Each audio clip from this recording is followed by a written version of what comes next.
मेरा नाम मेघा है। तुम मुझसे मिलने कब आओगे? मुझे तुम्हारी बहुत याद आ रही है। मैं तो कहती हूँ कि कल मैं मायके जाने के बहाने से यहाँ से निकल जाऊंगी और फिर हम दोनों एक दूसरे से मुलाकात करेंगे वरुण। मैं खुशी खुशी भाभी के कमरे में उनको बुलाने के लिए जा रही थी क्योंकि घर में मेहमान आए हुए थे, लेकिन जैसे ही मैं भाभी के दरवाजे तक पहुंची तो कुछ ऐसे शब्द मैंने उनके मुंह से निकलते हुए सुने थे। ये भाभी किससे बातें कर रही थी? और वरुण, वरुण किसका नाम है? भाभी किससे मिलने की बात कर रही हैं? मैं दरवाजे पर खड़े होकर उनकी बातें और ज़्यादा गौर से सुनने लगी। मैंने खामोशी जाहिर कर ली। फिर मुझे आवाज़ आई, वरुण मुझे तुमसे मिले हुए सच में बहुत दिन हो गए हैं। मजाक मत करो, मुझे तुम्हारी बहुत याद आ रही है। पिछले 3 महीने से मैं इस चिड़ियाघर में कैद हूँ। यहाँ मुझे कोई कहीं जाने ही नहीं देता। अब तो मुझे पक्का यकीन हो गया था कि भाभी सच में कुछ गड़बड़ कर रही हैं। मैं उनकी पूरी बात सुन चुकी थी। थोड़ी देर और बातचीत करने के बाद उन्होंने फ़ोन बंद कर दिया था। जब उनकी आवाज़ आना बंद हो गई तो मैं फ़ौरन ही भाभी के कमरे में गई और उनसे कहा कि भाभी चलिए, माँ आपको बुला रही है, नीचे मेहमान आए हुए हैं। भाभी ने खुशी खुशी जवाब दिया कि अच्छा ठीक है, तुम जाओ, मैं अभी आती हूँ। मैं दबे दबे कदमों से अपने कमरे में आ गई थी और गहरी सोच में बैठ गई थी कि आखिर भाभी किस वरुण से बात कर रही थी, क्योंकि उनकी शादी तो मेरे भैया के साथ हुई थी, मेरे बड़े भैया, और उनका नाम विराज था। इसका मतलब ये था कि भाभी चोरी चुपके किसी लड़के से बातें करती हैं। भाभी की इस हरकत के बारे में जानकर मुझे उन पर बहुत गुस्सा आया था। वो मेरे भाई को धोखा दे रही थी।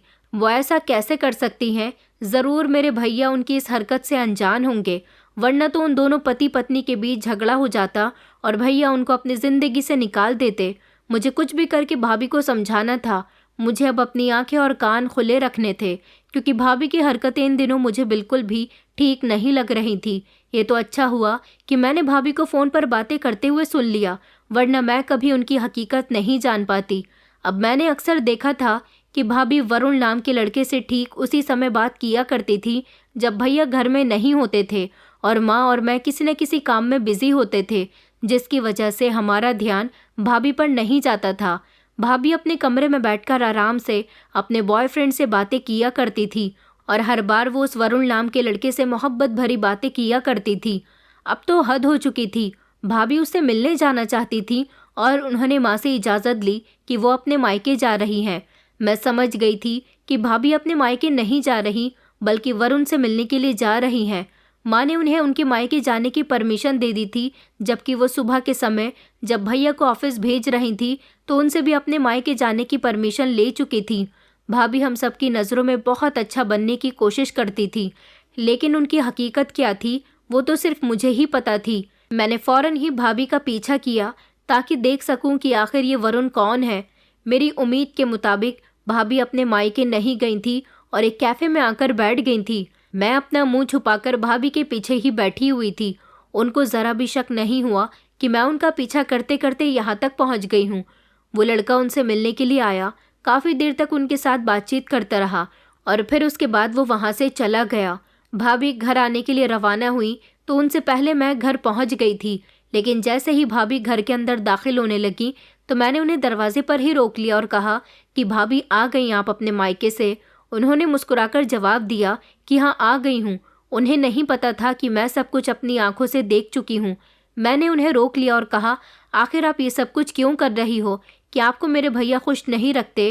क्या आपको उनके साथ कोई परेशानी है? मेरी बात पर भाभी चौंक गई और कहने लगी, ये तुम क्या कह रही हो? मैंने कहा, मैं बिल्कुल ठीक कह रही हूँ भाभी। मैं कई दिनों से आप पर नज़र रखे हुए हूँ। मुझे पता है कि आप किसी वरुण नाम के लड़के से फ़ोन पर बातें करती हो और अभी भी आप अपने मायके से नहीं बल्कि उसी लड़के से मिलकर आ रही हो। उन्होंने कहा कि खामोश हो जाओ मेघा, तुम मुझ पर इल्ज़ाम लगा रही हो। मैंने कहा, मैं आप पर इल्ज़ाम लगा रही होती तो आपको सबके सामने बेइज्जत करती। मैं आपका घर बर्बाद होने देना नहीं चाहती और अपने भैया का दिल दुखता हुआ नहीं देखना चाहती। इसलिए आपको समझा रही हूँ कि आप संभल जाइए। अब आपकी शादी हो चुकी है, अब आपके लिए जो कुछ भी है वो मेरे भाई हैं। भाभी के चेहरे का रंग पीला पड़ चुका था। वो समझ गई थी कि मैं सब कुछ जान गई हूँ। उन्होंने मुझे कोई जवाब नहीं दिया और वो खामोशी से अपने कमरे में चली गई। हम कितनी उम्मीद से भाभी को इस घर में लेकर आए थे।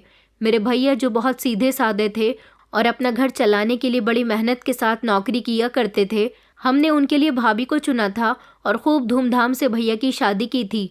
मेरे पिता तो इस दुनिया में नहीं है, लेकिन मेरी माँ ने भैया को कभी पापा की कमी महसूस नहीं होने दी। मैं भाभी से कोई बात नहीं कर रही थी क्योंकि मैं उनसे गुस्सा थी, लेकिन भाभी मुझसे बात करने की कोशिश कर रही थी। भैया के आने से पहले ही वो मेरे कमरे में आई और मुझसे हाथ जोड़कर कहने लगी कि इस बारे में प्लीज़ किसी को कुछ मत बताना। वरुण मेरी पहली मोहब्बत है और पहली मोहब्बत को इंसान इतनी जल्दी और आसानी से नहीं भुलाता। हाँ, मगर मैं कोशिश करूँगी, कभी उससे बात नहीं करूँगी और ना ही कभी मिलने के लिए जाऊँगी, मगर तुम अपने भैया को या मम्मी को इस बारे में कुछ मत बताना। मैंने भाभी से कहा कि भाभी, आइंदा मैं आपको ऐसी कोई हरकत करते हुए ना देखूं, वरना मुझे भैया और माँ को ये सब कुछ बताने में देर नहीं लगेगी। भाभी तो शर्मिंदा हो गई थी। मुझे लगा कि ये सब कुछ यहीं ख़त्म हो गया।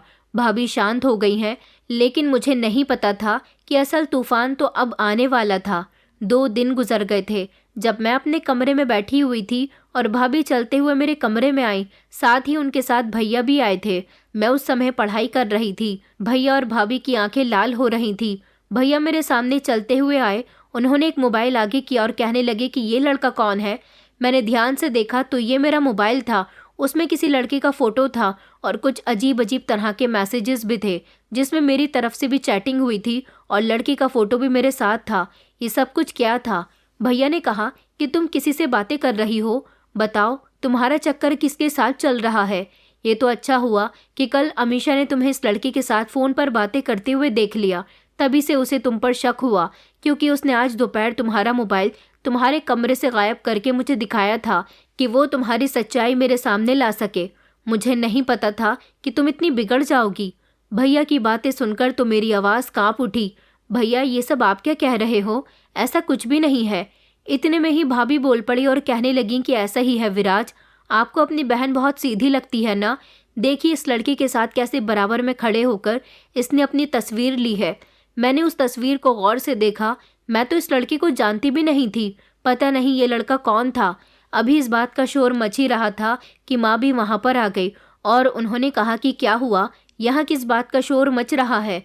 तो भैया ने माँ को भी वो सब कुछ दिखा दिया, लेकिन मैं जानती थी कि ये सब कुछ झूठ है, मगर मेरी बात का किसी ने यकीन नहीं किया। माँ को जब ये बात बताई गई और फ़ोन दिखाया गया तो माँ की आंखें फटी की फटी रह गई थी। कुछ देर तक तो वो खामोश रही।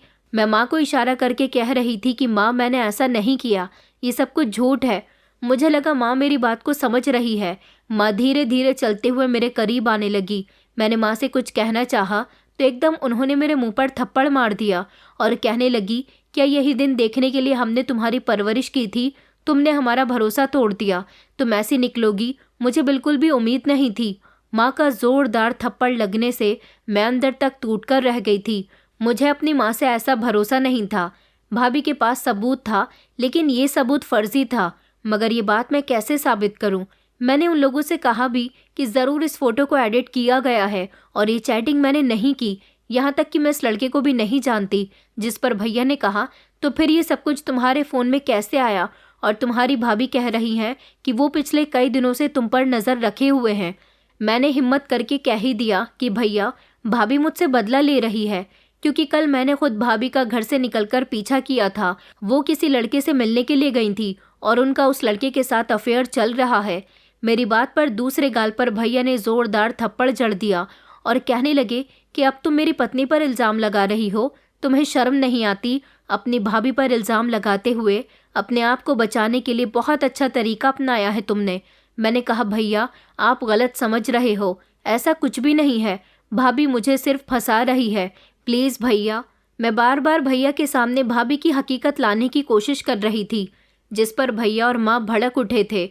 उन्हें लगा कि मैं अपने आप को बचाने के लिए उन पर इल्ज़ाम लगा रही हूँ, क्योंकि भाभी मेरे भैया और माँ के लिए बहुत अच्छी थी। उन्होंने इस घर में चालाकी से अपनी जगह बना ली थी और इन लोगों का दिल जीत लिया था, लेकिन हकीकत में वो कैसी थी ये तो मैं ही जानती थी। किसी ने मेरी बात का यकीन नहीं किया और मेरा भाभी पर इल्ज़ाम लगाना उन लोगों से बर्दाश्त नहीं हो रहा था। इसलिए भैया ने मुझे मेरा हाथ पकड़कर घर से बाहर निकाला और कहने लगे कि तुम्हारे इस घर में कोई जगह नहीं है। हालांकि माँ उन्हें रोक रही थी कि बेटा ऐसा मत करो, जवान लड़की है, कहाँ जाएगी। लेकिन भैया कहने लगे कि माँ, ये मेरी पत्नी पर इल्ज़ाम लगा रही है। ये खुद गलत होते हुए मेरी पत्नी को गलत कह रही है। मैं इसकी बात का यकीन नहीं करूँगा, और अगर ये इस घर में रही तो मेरे और मेरी पत्नी के बीच झगड़ा करवाती रहेगी। ये हम दोनों को खुश नहीं देख सकती। मेरी माँ और भैया के चेहरे पर नफरत थी। भैया मुझे घर से बाहर निकाल रहे थे। पूरा मोहल्ला इकट्ठा हो गया। सब लोग ये तमाशा देख रहे थे और मैं रो रही थी, कह रही थी कि प्लीज़ मुझे यहाँ से मत निकालो। मेरे अपने ही मुझ पर भरोसा नहीं कर रहे थे। भैया ने मेरा मोबाइल भी ज़मीन पर देकर पटक दिया। मुझे तो पता ही नहीं चला कि भाभी ने कब मेरे कमरे से मेरा मोबाइल चोरी कर लिया, क्योंकि मैं अपने आप को ज़्यादातर पढ़ाई में बिजी रखती थी, इसलिए मुझे मोबाइल का इस्तेमाल करने की ज़्यादा फुर्सत ही नहीं मिलती थी। भैया ने मुझे घर से निकालकर दरवाज़ा अंदर से बंद कर लिया था। मैं ज़ोर ज़ोर से दरवाज़ा पीट रही थी और कह रही थी कि भैया मैं बेकसूर हूँ, गलती आपकी पत्नी की है, आप ये बात समझने की कोशिश क्यों नहीं कर रहे हो। भैया ने ज़ोर से दरवाज़ा खोला और मुझे बाजू से पकड़कर ज़मीन पर धक्का दे दिया। अब अगर तुमने आइंदा मेरी पत्नी को लेकर एक शब्द भी अपने मुंह से निकाला तो मैं तुम्हारी जान ले लूँगा। हमारे ख़ानदान में किसी ने भी दूर दूर तक ऐसी हरकत नहीं की जैसी तुमने की है। पढ़ाई के बहाने आशिकों से मिलने जाती हो, मोबाइल का गलत इस्तेमाल करती हो। मुझे तुमसे ऐसी उम्मीद नहीं थी। मैं भैया से हाथ जोड़कर कहने लगी कि भैया प्लीज़ मेरी बात को समझने की कोशिश करो, ऐसा कुछ भी नहीं है। मगर उन्होंने मेरी बात नहीं सुनी और अब की बार जब दरवाज़ा बंद हुआ तो दोबारा मेरे लिए खुला ही नहीं। मेरी माँ मेरे लिए रो रही थी। वो चाहती थी कि अगर बेटी से गलती हुई है तो उसको माफ़ कर देना चाहिए, लेकिन भैया के आगे माँ की भी नहीं चल सकी और इस तरह कुछ ही घंटों में मेरी ज़िंदगी बर्बाद हो गई। और मेरी ज़िंदगी बर्बाद करने वाला इंसान मेरी भाभी थी। मुझे नहीं पता था कि वो मेरे साथ ऐसा खेल खेल सकती हैं। भैया ने कहा था कि जाओ यहाँ से, जिसके साथ अपना चक्कर चला रही हो उसी के पास चली जाओ, यहाँ तुम्हारे लिए कोई जगह नहीं है।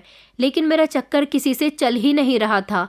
भाभी ने मोबाइल में बहुत अच्छी एडिटिंग की थी और मैं जानती थी कि उन्होंने वो चैट मेरे फ़ोन तक कैसे पहुँचाई थी। मैं पढ़ी लिखी थी, इतना तो बहुत अच्छे से जानती थी, मगर मुझसे भी ज़्यादा चालाक तो मेरी भाभी थी। सारे मोहल्ले वाले मुझे नज़र उठा उठाकर देख रहे थे और मेरे बारे में बातें कर रहे थे कि भाई ने कुछ ऐसा वैसा देख लिया, तभी तो अपनी बहन को घर से निकाल दिया। भैया की शादी 3 महीने पहले हुई थी और मेरे पापा की मौत को 4 साल हो चुके थे। जब मेरे पापा की मौत हुई थी तो भैया ने कहा था कि वो हमारा बहुत ख्याल रखेंगे। उन्होंने कहा था कि भाई हमेशा पिता समान होता है और मैं पिता और भाई दोनों बनकर तुम्हारा ख्याल रखूँगा। आज मुझे भैया के कहे गए वो सारे शब्द फिजूल लग रहे थे। मैं फूट फूट कर रो रही थी और फिर क्या करती। इस मोहल्ले में रुककर यहाँ सब लोग मुझे देखकर अजीब अजीब तरह की बातें कर रहे थे और अजीब नज़रों से घूर रहे थे, लेकिन मैं कहाँ जाऊँ। धीरे धीरे शाम होने लगी थी और रात का अंधेरा फैलने लगा था। 2-3 घंटे तो मैंने इधर उधर टहलकर गुजार लिए थे, लेकिन ये सारी रात मैं कहाँ गुजारूंगी। उन लोगों को लगता था कि मैं अपने किसी आशिक के पास चली जाऊंगी, लेकिन मेरा कोई आशिक नहीं था। मैंने तो हमेशा अपने माता पिता और भाई की इज्जत का ख्याल किया था। पढ़ाई करने के अलावा मैं कोई दूसरा काम नहीं करती थी, मगर फिर भी भाभी मुझे मेरे घर से निकालने में कामयाब रहीं। रात का समय था, सर्दी बढ़ती जा रही थी। मैंने अपने दुपट्टे से खुद को लपेट लिया था, लेकिन दुपट्टा हल्का होने की वजह से मुझे ठंड लग रही थी और मेरे दांत कर रहे थे। फिर मुझे याद आया कि पास में ही मेरी बुआ का घर है, मैं उनके पास चली जाती हूँ। वैसे भी बुआ मुझसे बहुत प्यार करती हैं, वो मुझे अपने घर में जगह दे देंगी। आज की रात तो गुजर जाएगी, कल सुबह जाकर मैं दोबारा से भैया और माँ को समझाने की कोशिश करूँगी कि मेरी कोई गलती नहीं है, वो मुझे घर में आने दे। और वैसे भी मैं बेकसूर थी, मैंने कुछ नहीं किया था, मुझ पर सिर्फ इल्ज़ाम लगाया गया। मैं चलते चलते बुआ के घर के दरवाजे तक पहुँच गई थी। मैंने उनके घर का दरवाज़ा बजाया तो दरवाज़ा बुआ जी ने ही खोला था। मेरी नज़र जैसे ही बुआ के चेहरे पर गई तो मेरे होश उड़ गए थे, क्योंकि आज बुआ के चेहरे पर वो मोहब्बत नहीं थी जो हमेशा मेरे लिए हुआ करती थी। मैं कुछ कहने ही वाली थी, इतने में बुआ सख्ती से बोल पड़ी कि यहाँ पर क्यों आई हो। मैंने कहा बुआ जी मैं बहुत परेशान हूँ, क्या मैं अंदर आ सकती हूँ। बुआ जी ने हाथ का इशारा करके मुझे रोक दिया और कहने लगी कि यहाँ आने की कोई ज़रूरत नहीं है। यहाँ तक कि उन्होंने अपने घर का दरवाज़ा भी मजबूती से पकड़ लिया था। उन्होंने कहा कि मुझे शर्मिंदा करने के लिए आई हो। उनके शब्द तो जहर की तरह मेरे दिल में उतर गए थे। मैंने कहा नहीं बुआ जी, मैं तो बस आपके घर एक रात गुजारने के लिए आई हूँ, मैं बेकसूर हूँ बुआ जी। मैंने उनसे रिक्वेस्ट की क्योंकि मैं जानती थी कि ज़रूर उन्हें कुछ न कुछ पता चला है। बुआ जी की जहरीली आवाज आई। कहने लगी, तो क्या सब लोग झूठ बोल रहे हैं? अभी थोड़ी देर पहले ही मेरे पास अमीशा का फोन आया था। यहाँ तक कि सारे मोहल्ले वाले और रिश्तेदार तुम्हें गलत कह रहे हैं। इसका मतलब तुम अकेली सही हो, बाकी सब गलत हैं। मैंने कहा, बुआ जी प्लीज आप तो मुझे समझने की कोशिश करो। मैंने उनके आगे हाथ जोड़े। बुआ जी ने कहा कि बस करो और चली जाओ यहाँ से। हम इज्जतदार लोग हैं। मैं तुम्हें अपने घर में रखकर अपने घर की इज्जत खराब नहीं करना चाहती। बुआ जी ने भी मेरी एक नहीं सुनी और मेरे ही मुंह पर खट से दरवाज़ा बंद कर दिया। यहाँ भी मेरी बेइज्जती हो गई। मैं बेयकीनी से दरवाजे को देख रही थी। मैंने दरवाजे को पीटना शुरू कर दिया, लेकिन दूसरी तरफ खामोशी थी। मैं वहीं चौखट पर बैठकर जोर जोर से रोने लगी, मगर मेरा रोना या मेरी चीख सुनने वाला वहाँ कोई भी नहीं था। तभी अचानक मौसम बिगड़ने लगा। शायद रात के 12 बज रहे थे। बादल गरज रहे थे और मुझे डर लगने लगा कि बारिश की बूंदें धीमे धीमे मेरे चेहरे पर आने लगी। मैं चलते चलते हाईवे पर आ गई थी और वहाँ कुछ दूरी पर जाने के बाद मुझे एक ढाबा नजर आया। उस ढाबे के आगे एक कुर्सी पड़ी हुई थी। मैंने उस पर बैठने की कोशिश की, लेकिन जैसे ही मैं वहाँ पहुँची तो ढाबे के मालिक ने मुझे घूर कर देखा और कुर्सी खींच ली। कहने लगा कि चलो भागो यहाँ से, आ जाते हैं न जाने कहाँ कहाँ से। मैं कुछ न कह सकी और वहाँ से धुतकार कर आगे बढ़ गई। मैं सुबह की भूखी प्यासी थी, बारिश में भीग भी गई थी और इसीलिए मुझे बहुत ठंड लग रही थी। मैं बहुत थक चुकी थी। कहीं बैठने के लिए जगह तलाश कर रही थी, मगर मुझे किसी ने सहारा नहीं दिया। और फिर चलते चलते अचानक मेरी आंखों के सामने अंधेरा आने लगा और मैं चक्कर खाकर गिर गई थी। मगर जब मेरी आंख खुली तो मैंने देखा कि एक बूढ़ी औरत मेरे बराबर में बैठी हुई थी। उसने कहा कि परेशान मत हो बेटी। मुझे ऐसा लगा जैसे बहुत सालों के बाद किसी ने मेरे साथ हमदर्दी की है। उस औरत ने मुझे बेहोश सड़क पर पाया था और फिर वो मुझे अपने घर ले आई थी। जैसे ही मैं होश में आई तो उसने मुझे एक गिलास पानी पिलाया। मैंने उसका घर देखा जो चारों तरफ से टूटा फूटा था। वो कोई बहुत गरीब औरत थी। मैंने शुक्र की सांस ली कि ऊपर वाले ने मेरी रात सड़क पर नहीं बल्कि बूढ़ी औरत के घर में गुजरवा दी थी। उसने मुझसे पूछा कि तुम कौन हो? मेरे मुंह से सिर्फ एक ही आवाज़ निकली कि मैं अकेली हूँ। उसने कहा कि अच्छा, मुझे तुम्हारी तबीयत ठीक नहीं लग रही है। कल रात मैंने तुम्हें सड़क के किनारे बेहोश देखा था, तो इसलिए अपने घर लेकर आ गई। बताओ तुम्हारा घर कहाँ है? तुम्हारा परिवार कहाँ है? फिर मुझ पर जो बीती थी वो मैंने उस औरत को बता दिया और कहा कि मेरे घर वाले मुझे अपनाने के लिए तैयार नहीं हैं। उसने कहा कि तुम फिक्र मत करो, बच्चों से गलती हो जाती है। मैं तुम्हारे घर जाकर तुम्हारे घर वालों से बात करूंगी। मैंने उस औरत को अपने घर का एड्रेस दे दिया था, लेकिन जब वो वापस आई तो उसने मुझे एक दिल दहलाने वाली खबर सुनाई थी। उसने बताया था कि मैं तुम्हारे बताए हुए पते पर गई थी, मगर वहाँ तो ताला लगा हुआ है। आसपास के लोगों से पता चला कि उनकी बेटी का किसी के साथ चक्कर था और उसकी वजह से उनकी बहुत बदनामी हुई। मोहल्ले के लोग इन लोगों को बुरा भला कहने लगे थे। बेटे को लग रहा था कि यहाँ उनका रहना दुश्वार हो रहा है, इसलिए वो मोहल्ला ही छोड़कर चले गए। मैंने ज़ोर ज़ोर से रोना शुरू कर दिया कि मेरे घर वालों को मुझ पर बिल्कुल भी भरोसा नहीं है। आखिर वो लोग ऐसा क्यों कर सकते हैं? उस औरत ने मुझसे कहा कि बेटी, मैं भी एक गरीब औरत हूँ, लोगों के घरों से मांग कर खाती हूँ। मैं तुम्हारी से ज़्यादा मदद नहीं कर सकती। तुम मेरे घर से चली जाओ, क्योंकि यहाँ मेरा अपना गुजारा बहुत मुश्किल है। मैं चाहती तो तुम्हें अपने घर में जगह दे सकती थी, लेकिन मेरे लिए ये सब मुमकिन नहीं है। उस औरत ने हाथ जोड़कर मुझसे कहा तो मुझे उस पर तरस आ गया कि उसने मेरी इतनी मदद कर दी थी। मेरे लिए यही बहुत था। यहाँ तक कि वो मेरे घर वालों को मनाने के लिए भी चली गई थी। मैंने कहा कि कोई बात नहीं आंटी, आपने मेरे लिए इतना सब कुछ किया, ऊपर वाला हमेशा आपकी मदद करेगा।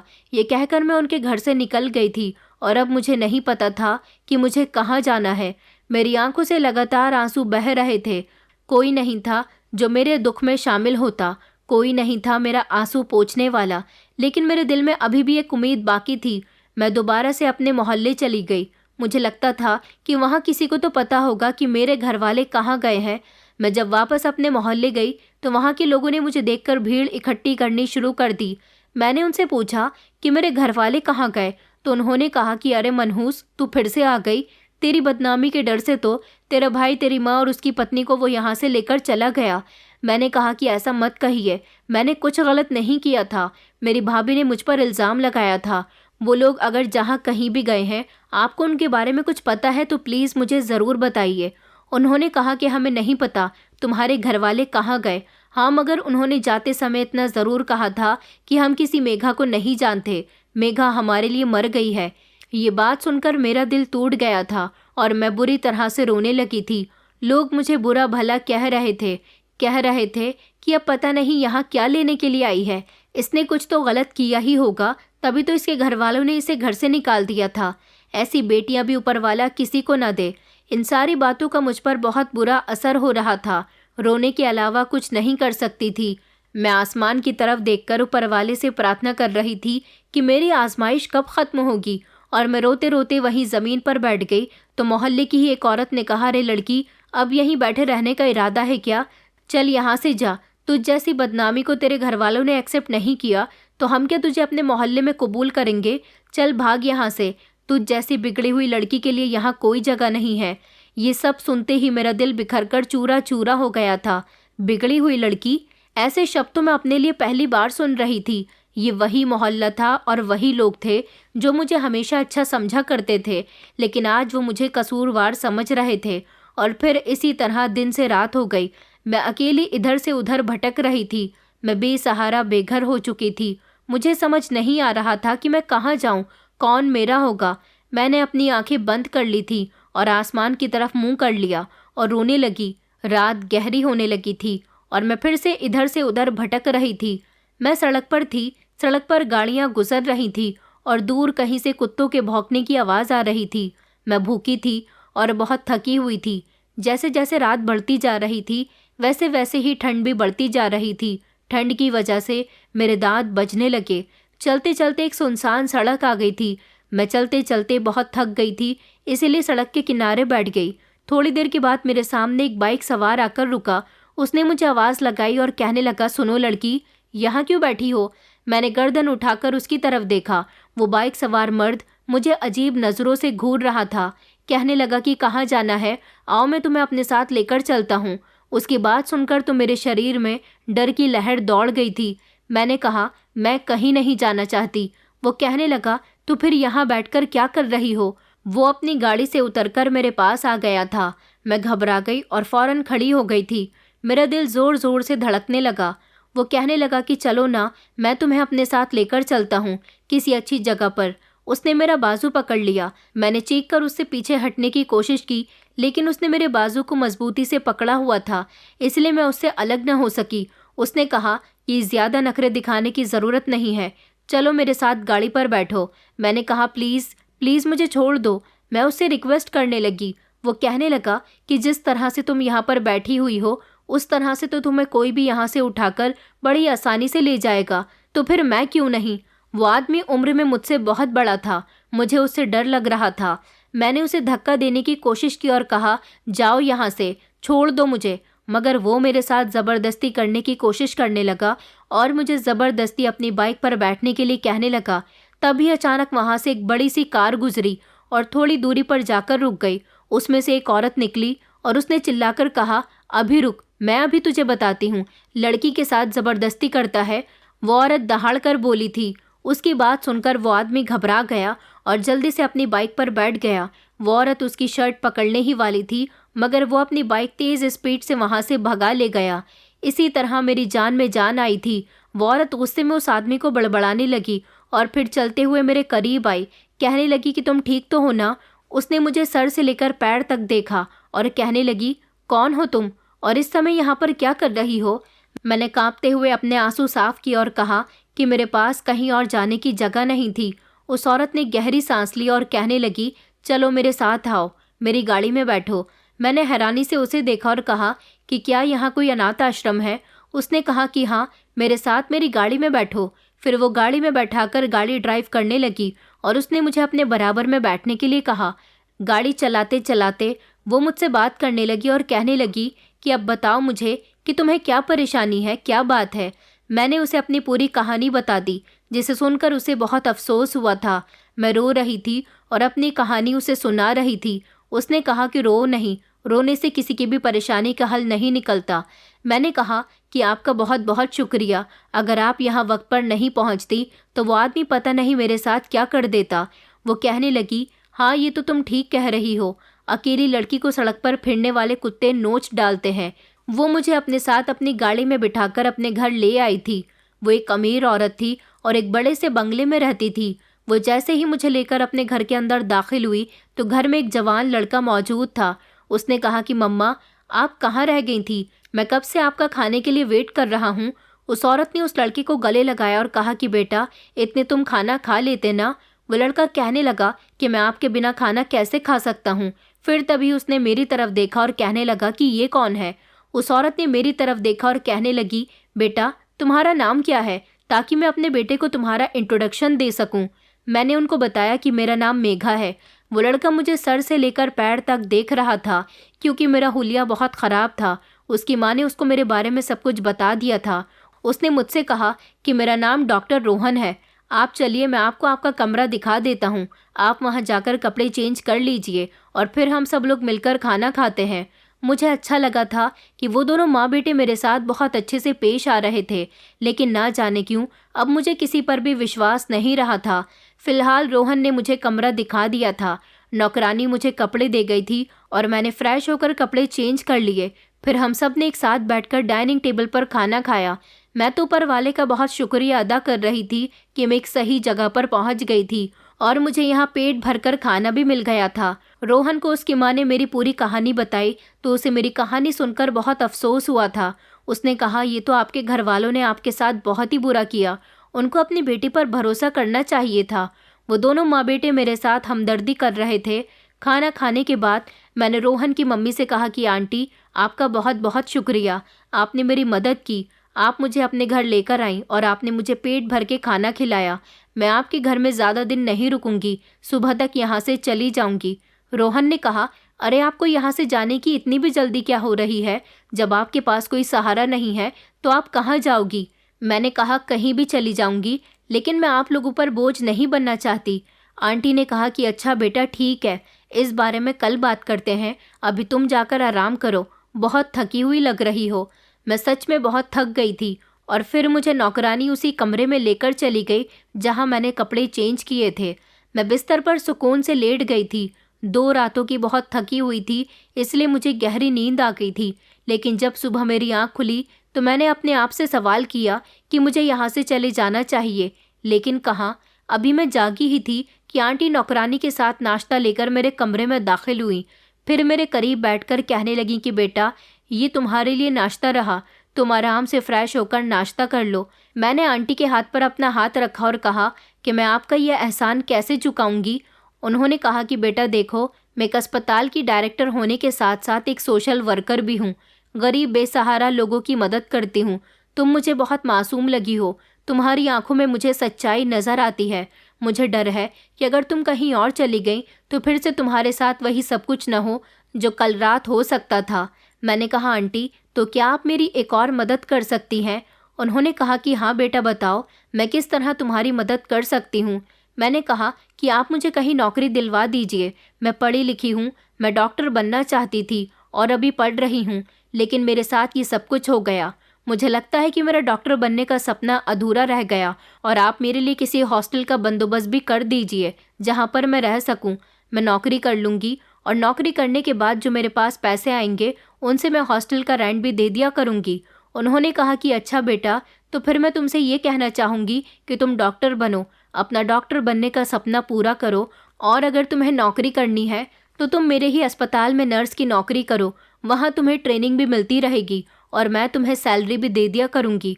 और रही बात कि तुम हॉस्टल में रहना चाहती हो तो तुम मेरे घर में रहो और मुझे हॉस्टल का रेंट दे दिया करो। मैं उनकी बात पर मुस्कुराई थी और सोच रही थी कि क्या ये कोई सपना तो नहीं है? क्या कोई इतना भी अच्छा हो सकता है? क्या इस दुनिया में अच्छे लोग अभी भी बाकी हैं? मगर ये सब कुछ सच था। अगले ही दिन मैंने आंटी के अस्पताल में जाना शुरू कर दिया। उनका बेटा डॉक्टर रोहन वहाँ का डॉक्टर था और वो अस्पताल की डायरेक्टर थी। मैंने अपनी पढ़ाई भी शुरू कर दी और मैं सारा दिन उनके अस्पताल में नर्स की नौकरी करती। रात को उनके साथ घर आ जाती तो अपने आप को कमरे में बंद कर लिया करती थी और ज़्यादातर पढ़ाई करती रहती थी। मेरी इतनी मेहनत और लगन आंटी और उनके बेटे को बहुत अच्छी लगती थी। उन लोगों ने मुझे अपने परिवार का हिस्सा बना लिया था, लेकिन इस बीच मुझे अपने घर वालों की भी बहुत याद आया करती थी और फिर अफसोस होता था कि आखिर उन्होंने मेरे साथ ऐसा क्यों किया, क्यों मेरी बात पर यकीन नहीं किया। मैं नीट की तैयारी कर रही थी। इसके लिए मुझे खूब मेहनत करनी थी और मेरी ये मेहनत और लगन देखकर डॉक्टर रोहन और उनकी माँ बहुत खुश हुआ करते थे। वक्त गुजरता गया, मेरा नीट कंप्लीट हो गया तो मैंने MBBS की पढ़ाई शुरू कर दी और इतनी मेहनत की कि डॉक्टर बनने में मैंने दिन रात एक कर दिए थे। ये सब मेरे लिए अकेले पॉसिबल नहीं होता। इसमें मेरी मदद डॉक्टर रोहन और उनकी माँ ने बहुत की थी। मैं सारी ज़िंदगी उन लोगों का एहसान नहीं भुला सकती थी। उन्होंने मुझे अपने घर में रखने के साथ साथ मेरी पढ़ाई का पूरा खर्चा उठाया, मेरा ख्याल रखा, मुझे अपने फैमिली मेम्बर की तरह समझा और अपने अस्पताल में नर्स की नौकरी भी दी। मैं नर्स की नौकरी भी मन लगाकर कर रही थी, जिससे उन दोनों माँ बेटे को ये यकीन हो गया था कि मैं बहुत मेहनती लड़की हूँ। वो हमेशा मेरी तारीफ किया करते थे और फिर इसी तरह 5 साल और गुजर गए थे। मेरा MBBS कंप्लीट हो गया था और मैं डॉक्टर बन चुकी थी। ये सफ़र मेरे लिए काफ़ी कठिन और मुश्किल था और बहुत सारी मेहनत का रहा था, लेकिन ऊपर वाले ने मुझे सफलता दे दी थी। डॉक्टर रोहन और उनकी माँ ने मुझे अपने साथ अपने हॉस्पिटल की डॉक्टर बना दिया और फिर मैं उनके अस्पताल में एक नर्स के बजाय अब डॉक्टर की पोस्ट पर आ गई थी। डॉक्टर रोहन की माँ हमेशा मुझसे कहती थी कि मुझे तुम में अपनी बेटी दिखाई देती है, इसलिए मैंने तुम्हारी इतनी मदद की। उनकी 12 साल की एक बेटी थी जिसकी किसी बीमारी की वजह से मौत हो गई थी। उन्होंने कहा कि तुम में मुझे अपनी वही बेटी दिखाई देती है, इसलिए मैंने उनको आंटी के बजाय माँ कहना शुरू कर दिया और अब डॉक्टर रोहन और मैं, अस्पताल के बाकी सारे डॉक्टर उनके अस्पताल को चला रहे थे। मैं एक काबिल डॉक्टर बन गई थी।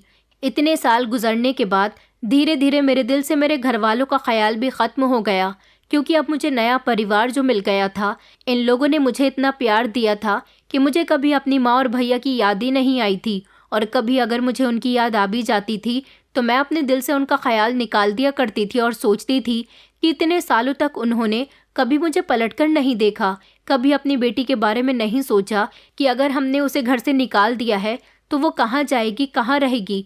ये तो ऊपर वाले ने मुझे इन लोगों से मिलवा दिया, वरना तो ना जाने मेरे साथ क्या होता। इसी दौरान डॉक्टर रोहन ने एक दिन मुझे प्रपोज कर दिया और कहा कि वो मुझसे शादी करना चाहते हैं। ये सब सुनकर तो मैं हैरान रह गई थी। मुझे अपने कानों पर विश्वास नहीं हो रहा था। मुझे लगा कहीं पहले वाला इल्ज़ाम मेरे साथ दोहराया न जाए। मेरे दिल में डॉक्टर रोहन के लिए ऐसी कोई फीलिंग नहीं थी।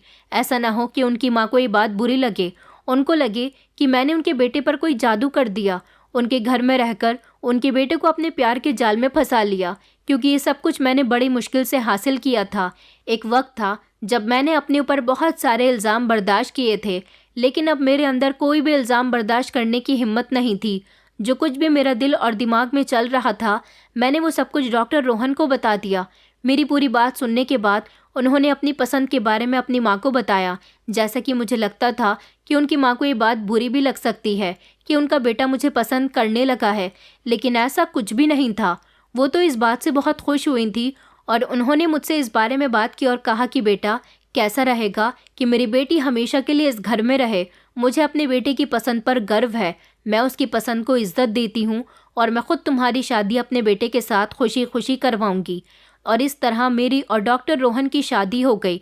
वक्त गुजरने लगा, हम दोनों हस्बैंड वाइफ एक ही अस्पताल में काम करने लगे। अस्पताल में बहुत सारे मरीज़ आया करते थे। बहुत सारे मरीज़ों का हम दोनों पति पत्नी और बाकी सारे डॉक्टर्स मिलकर इलाज किया करते थे। हमारा हॉस्पिटल कामयाबी की ऊंचाइयों तक जा रहा था। हॉस्पिटल बहुत बड़ा था और शहर का सबसे बड़ा हॉस्पिटल था, इसलिए यहाँ पर हर तरह का पेशेंट आता था। एक दिन मैं अपने केबिन में बैठी हुई थी जब हमारे अस्पताल में केस आया। मुझे नर्स बुलाकर ले गई तो मैं फ़ौरन ही पेशेंट को देखने के लिए भागी, क्योंकि ये इमरजेंसी केस था। पेशेंट को कमरे में लिटा दिया गया था। पेशेंट बेहोश था, लेकिन जैसे ही मैं पेशेंट का चेकअप करने के लिए गई और पेशेंट के चेहरे पर मेरी नज़र गई तो ये देखकर मेरे पैरों तले से ज़मीन निकल गई कि पेशेंट कोई और नहीं बल्कि मेरे भैया थे।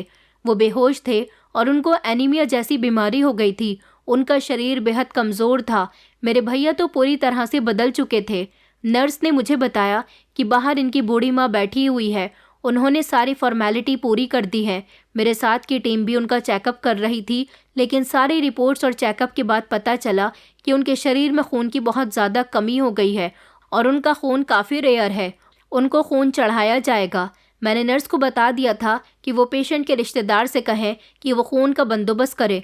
24 घंटे के अंदर अंदर खून का बंदोबस्त होना बहुत ज़रूरी है, वरना पेशेंट की जान जा सकती है। मैं अपने भैया के लिए बहुत परेशान हो गई थी और अपना चेहरा छुपाते हुए कमरे से बाहर निकल आई थी, क्योंकि कमरे के बाहर ही मेरी माँ बैठी हुई थी जो अपने बेटे के लिए बहुत परेशान थी और फूट फूट कर रो रही थी। मैं अपने केबिन में आकर रोने लगी। इतने में ही रोहन वहाँ आ गए थे और उन्होंने मुझे रोता हुआ देखा तो रोने की वजह पूछने लगे। मैंने उनको बता दिया था कि मैं क्यों रो रही हूँ। वो ये सब सुनकर हैरान रह गए। उन्होंने कहा कि तुम फिक्र मत करो, तुम्हारे भाई का इलाज यहाँ मुफ्त किया जाएगा, उन लोगों से कोई पैसा नहीं लिया जाएगा। 6 घंटे हो गए थे लेकिन खून का इंतज़ाम नहीं हो पा रहा था। शायद माँ के पास पैसे नहीं थे, लेकिन खून तो ब्लड बैंक से आना था। माँ ऐसी कंडीशन में नहीं थी कि वो भैया के लिए कोई दवाइयाँ ला सके या फिर खून का इंतज़ाम कर सके। फिर मैंने कहा कि मैं दूंगी पेशेंट को खून। ये सुनकर अस्पताल का पूरा स्टाफ हैरान रह गया था। मेरी माँ को भी ये खबर दे दी गई थी कि अस्पताल के डॉक्टर उनके बेटे को खून देने के लिए तैयार हैं। मेरा खून भी रेयर था और ऐसा खून कम ही लोगों में पाया जाता है। मेरा और मेरे भैया का सेम ब्लड ग्रुप था, इसलिए मैंने अपने भैया को खून दे दिया और उनकी जान बचा ली। उनका इलाज चल रहा था। वैसे तो उनको काफ़ी सारे खून की ज़रूरत थी क्योंकि उनके अंदर खून की बहुत ज़्यादा कमी हो चुकी थी, लेकिन इमरजेंसी में उन्हें खून चाहिए था, इसलिए मैंने अपना खून देकर उनकी जान बचाई। और उसके बाद मेरे पति ने ब्लड बैंक से कांटेक्ट करके मेरे भैया को चढ़वाने के लिए खून का बंदोबस्त करवा दिया था, क्योंकि एनीमिया एक ऐसी बीमारी है जिसमें पेशेंट के अंदर खून की बहुत ज़्यादा कमी हो जाती है और ऐसी बीमारी में पेशेंट को रोज़ 1 बोतल खून चढ़ानी ज़रूरी होता है। भैया बच गए थे। उन्हें होश आया तो माँ ने उनको बता दिया था कि अस्पताल के एक डॉक्टर ने उनको खून देकर उनकी जान बचाई है और यहाँ उनका इलाज भी मुफ्त में हो रहा है। भैया ने कहा कि मैं उन डॉक्टर से मिलना चाहता हूँ और उनका शुक्रिया अदा करना चाहता हूँ। अभी तक माँ और भैया को ये नहीं पता था कि इस अस्पताल की डॉक्टर उनकी बेटी है। माँ मुझसे मिलना चाहती थी और भैया को भी मुझसे मिलवाना चाहती थी, इसलिए वो मेरी गैर मौजूदगी में नर्स के साथ मेरे केबिन में आ गई। मगर वहाँ पर उन्होंने मेरी फ़ोटो लगी हुई देख ली, जिसे देखकर वो तुरंत पहचान गई कि फ़ोटो में तो उनकी बेटी है। फिर नर्स ने उन्हें बताया कि ये इस अस्पताल की डॉक्टर मेघा हैं और यहाँ के सीनियर डॉक्टर रोहन सर की वाइफ हैं। ये सुनकर तो जैसे मेरी माँ के होश ही उड़ गए थे और फिर अब तो वो मुझसे मिलने के लिए बेहद बेचैन हो रही थी। उन्होंने जब भैया को भी ये बात बताई तो भैया बहुत शर्मिंदा हुए थे और वो भी मुझसे मिलना चाहते थे, मुझसे बात करना चाहते थे। फिर आखिरकार उनका मेरा सामना हो ही गया। मुझे अपनी आंखों के सामने देखकर भैया और माँ की आंखों में आंसू आ गए। भैया तो मुझे देखकर फूट फूट कर रोने लगे थे। कहने लगे कि मेघा, मेरी बहन, ये तुम ही हो ना। उन्होंने मेरे आगे हाथ जोड़े और कहने लगे कि मुझे माफ़ कर दो, मैंने अमीशा की वजह से तुम्हें गलत समझा, तुम्हारे साथ बहुत बुरा किया। माँ भी कुछ ऐसा ही कह रही थी। भैया ने रोते हुए कहा कि मेघा, मैंने तुम्हें बहुत ढूंढा मगर तुम कहाँ चली गई थी। आंखों में आंसू आ गए थे। मैंने कहा, क्या सच में आप लोगों ने मुझे तलाश किया था? भैया और माँ मेरी बात पर शर्मिंदा हो गए। उन्होंने अपनी नज़रें झुका ली थी। माँ कहने लगी कि हाँ बेटा, पिछले 4 साल से हम तुम्हें तलाश कर रहे हैं, जब से अमीशा हम लोगों को छोड़कर गई है। मैंने कहा, क्या भाभी आपको छोड़कर चली गई? क्यों? भैया ने कहा कि बस यही मत पूछो मेघा, उस जैसी बुरी औरत तो मैंने अपनी पूरी ज़िंदगी में नहीं देखी। दरअसल तुम्हारे जाने के बाद मोहल्ले वाले हमें अजीब नज़रों से देखने लगे थे और लोग तुम्हारे बारे में तरह तरह की बातें करने लगे थे। इसलिए हम लोग वो मोहल्ला छोड़कर दूसरे मोहल्ले में शिफ्ट हो गए थे। कई दिन इसी तरह से गुजर गए। तुम्हारी भाभी ने एक बेटे को भी जन्म दिया था। उसने हमारे दिमाग में तुम्हारे खिलाफ बहुत सारी नफरत भर दी थी, जिसकी वजह से तुम हमारे दिल से पूरी तरह से उतर गई और दोबारा हमने तुम्हें कभी याद करने की कोशिश नहीं की। और एक दिन मैं अपने ऑफिस के कुछ क्लाइंट से मीटिंग करने के लिए एक रेस्टोरेंट में गया था।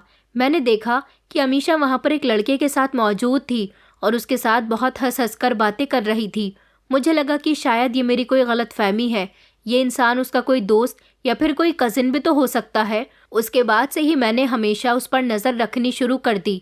तो फिर मुझे पता चल गया था कि वो लड़का उसका बॉयफ्रेंड है और वो चोरी चुपके उससे मिलती है, लेकिन अपने बेटे की खातिर मैंने उसे कई सालों तक बर्दाश्त किया। एक दिन वो अपनी सहेली से फ़ोन पर बातें कर रही थी। मैं उस दिन खामोशी से उसकी बातें सुन रहा था। उसने अपनी सहेली को तुम्हारे बारे में बताया कि वो तुम्हें घर से निकालने में कामयाब हो गई और एक दिन वो वरुण से भी शादी करने में कामयाब हो जाएगी। ये बात सुनते ही मेरे पैरों तले से ज़मीन निकल गई और मैंने मौके पर अमीशा को पकड़ लिया, उसके मुंह पर 2-3 थप्पड़ जड़ दिए और उससे सारी सच्चाई उगलवाई। तो उसने सब कुछ बता दिया था कि तुमने एक दिन उसे उसके बॉयफ्रेंड से बातें करते हुए देख लिया था। उसे डर था कि तुम कहीं उसकी सच्चाई सब लोगों के सामने न खोल दो, इसलिए उसने तुमसे बदला लेने के लिए तुम पर इल्ज़ाम लगाए, तुम्हारा मोबाइल लेकर गलत इस्तेमाल किया और तुम्हें हमारे घर से निकलवा दिया। फिर उसके बाद से उसके लिए रास्ता साफ हो गया था और वो अपने मायके जाने के बहाने से अपने बॉयफ्रेंड से जल्दी जल्दी मिलती रहती थी। मुझे उस दिन बहुत अफसोस हुआ था कि उस औरत की वजह से मैंने अपनी बहन को बेघर कर दिया था और ना जाने मेरी बहन कहाँ होगी, किस हाल में होगी। इस सब के बारे में सोच सोच कर मुझे बेहद अफसोस हुआ। फिर मैंने अपनी ज़िंदगी से अमीशा को निकाल दिया और तुम्हें तलाश करता रहा, मगर तुम मुझे कहीं नहीं मिली। फिर मुझे इस बीमारी ने घेर लिया। ऊपर वाले से मैं माफ़ी मांगता रहता था और प्रार्थना करता रहता था कि मेरी बहन जहाँ भी हो सही सलामत हो। मेरी माँ तुम्हारे भतीजे को संभालती थी। तुम्हें पता है कि तुम्हारा भतीजा बहुत प्यारा है। मैं जानता हूँ कि तुम हमें इतनी आसानी से माफ़ नहीं करोगी, लेकिन तुम अपने भतीजे की खातिर तो हमें माफ़ कर ही सकती हो ना। भैया ने जब मुझे ये बात कही तो मेरी आंखों में आंसू आ गए थे। मैं बहुत रो रही थी माँ के गले लगकर, और भैया की ऐसी हालत देखकर मैंने भाई और माँ को माफ़ कर दिया था, क्योंकि ये सब कुछ मेरी भाभी का किया धरा था। मेरे भैया और माँ को खुशी हुई थी कि मैं काबिल डॉक्टर बन गई हूँ, और साथ ही उनको ये भी पता चल गया था कि मेरी शादी हो चुकी है। मैंने उन लोगों को माफ़ कर दिया। कुछ समय के बाद भैया की तबीयत बेहतर हुई तो वो घर चले गए। मैं जब उनके साथ घर गई तो वहाँ मैंने अपने भतीजे को देखा जो बहुत ही क्यूट था, और सब लोग कहते थे कि उसकी शक्ल बिल्कुल तुम पर गई है। एक छोटी सी गलतफहमी किसी इंसान की ज़िंदगी को बर्बाद कर सकती है। मेरे घर वाले गलतफहमी का शिकार थे, लेकिन मैं आप लोगों से यही कहना चाहूँगी कि किसी की भी बातों में आने से पहले आपको बात की गहराई तक जाना चाहिए। फ़ौरन ही किसी भी इंसान को सज़ा नहीं सुनानी चाहिए। क्या पता कि वो इंसान सज़ा का हकदार न हो और आपकी वजह से वो अपनी ज़िंदगी सिसक सिसक कर गुजारे। मैंने तो उन लोगों को माफ़ कर दिया था और मैं अपने पति के साथ बहुत खुश हूँ। कभी कभी अपने घर जाती हूँ, मुझे वो सब कुछ याद आता है। फिर सोचती हूँ कि अगर मेरे साथ ये सब कुछ नहीं होता तो शायद मुझे रोहन जैसा अच्छा इंसान नहीं मिलता। मैं अपनी सास और अपने पति की आज भी एहसानमंद हूँ, जिनकी बदौलत मैं आज इस कामयाबी के रास्ते पर खड़ी हुई हूँ। दोस्तों, उम्मीद करती हूँ आपको हमारी कहानी पसंद आई होगी। कहानी पसंद आई है तो वीडियो को लाइक करें, चैनल पर नए हैं तो चैनल को सब्सक्राइब करें, और हाँ, नोटिफिकेशन बेल को ज़रूर दबाएं ताकि अगली अपडेट सबसे पहले आपको मिले।